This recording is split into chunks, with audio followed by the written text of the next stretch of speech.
Assalamualaikum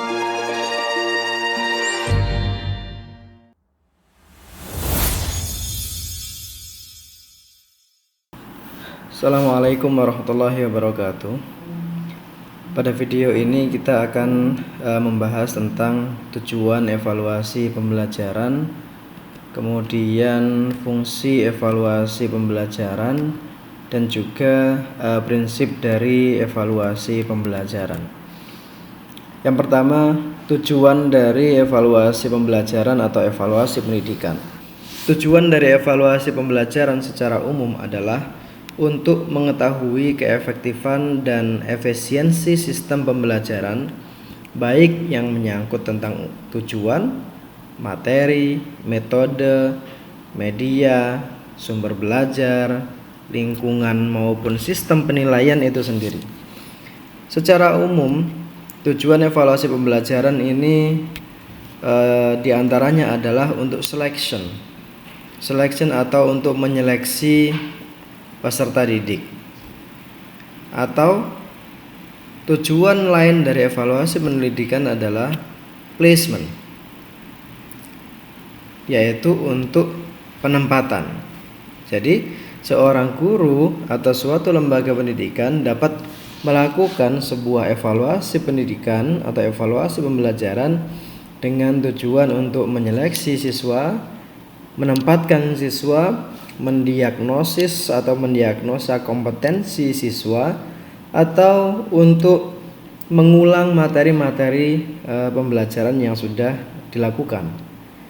Selain itu, tujuan pembelajaran juga untuk memberikan feedback kepada murid terhadap pembelajaran ataupun proses pembelajaran itu sendiri. Kemudian tujuan yang lainnya yaitu untuk menginterpretasikan sebuah kemampuan siswa atau sebuah capaian siswa terhadap suatu materi. Di samping itu, evaluasi pembelajaran juga dapat dijadikan sebagai motivasi, karena ketika melakukan evaluasi kita mengetahui kekurangan dari siswa itu seperti apa, sehingga kita bisa memotivasi mereka agar menjadi lebih baik lagi hasil belajarnya. Evaluasi pembelajaran juga seringkali digunakan untuk guidance of learning atau ya semacam petunjuk ya. Kita akan mengarahkan siswa dari yang kurang mampu sehingga dia mampu menjawab semua atau memenuhi semua kompetensi yang ditentukan oleh seorang guru. Atau evaluasi pembelajaran juga dapat digunakan sebagai program curriculum improvement atau pengembangan kurikulum dalam sebuah proses pembelajaran, baik itu berbentuk formatif ataupun sumatif. Bahkan selain itu, mempelajari evaluasi pembelajaran ini juga dapat ditujukan sebagai teori development atau untuk mengembangkan sebuah teori pembelajaran.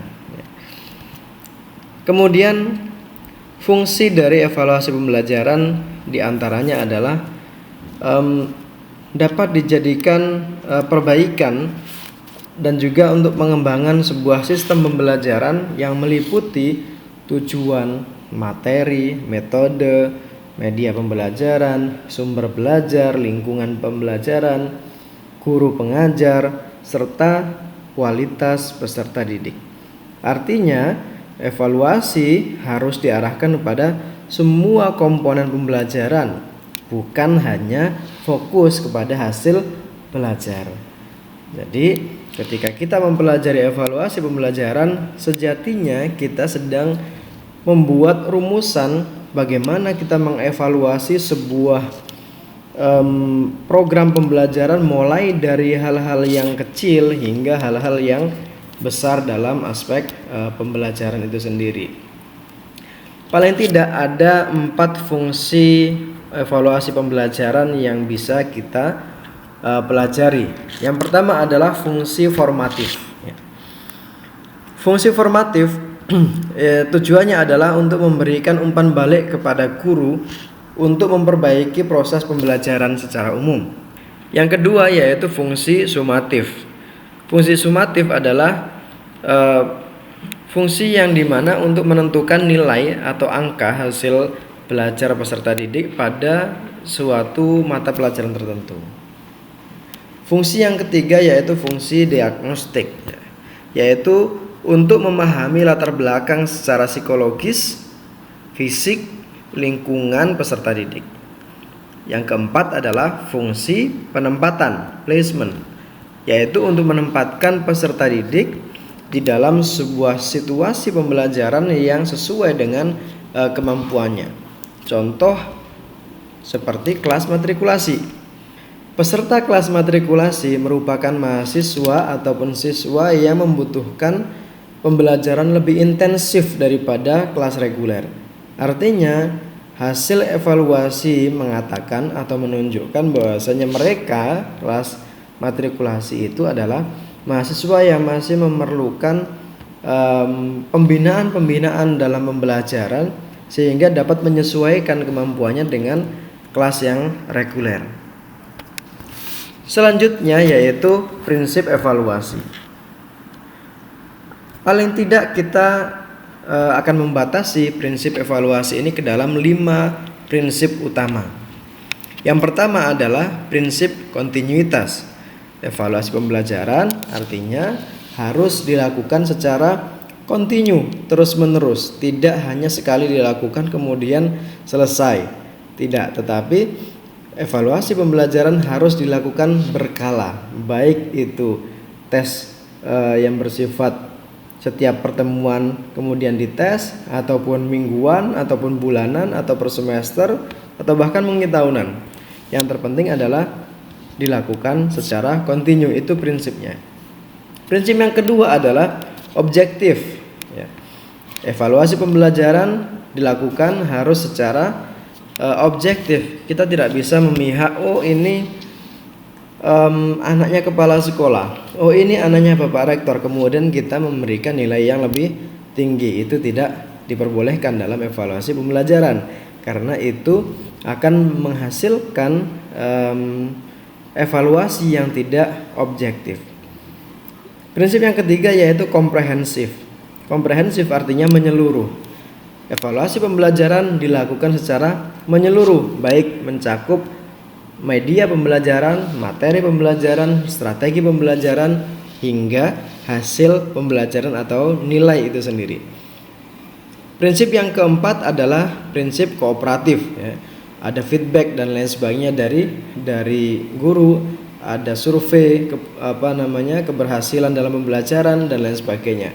Siswa siap untuk dinilai, kemudian siap untuk melakukan perbaikan jika ada saran yang dilakukan oleh seorang guru. Prinsip yang terakhir adalah praktis. Evaluasi pembelajaran harus bersifat praktis, ekonomis. Jika saat ini mungkin evaluasi pembelajaran bisa memanfaatkan Google Form atau bisa juga menggunakan learning management system atau website yang digunakan untuk e-learning, sehingga semua proses pembelajaran bisa direkod secara digital, paperless. Tentu itu juga tanda dari kepraktisan. Semakin praktis evaluasi itu dilakukan, maka semakin bisa dilakukan secara kontinu. Artinya tidak perlu menyiapkan kos yang besar atau uang yang besar untuk melakukan sebuah evaluasi. Itulah prinsip dari evaluasi. Di video ini tadi kita sudah belajar tentang tujuan, fungsi, dan prinsip evaluasi. Semoga bermanfaat dan terima kasih. Wassalamualaikum warahmatullahi wabarakatuh.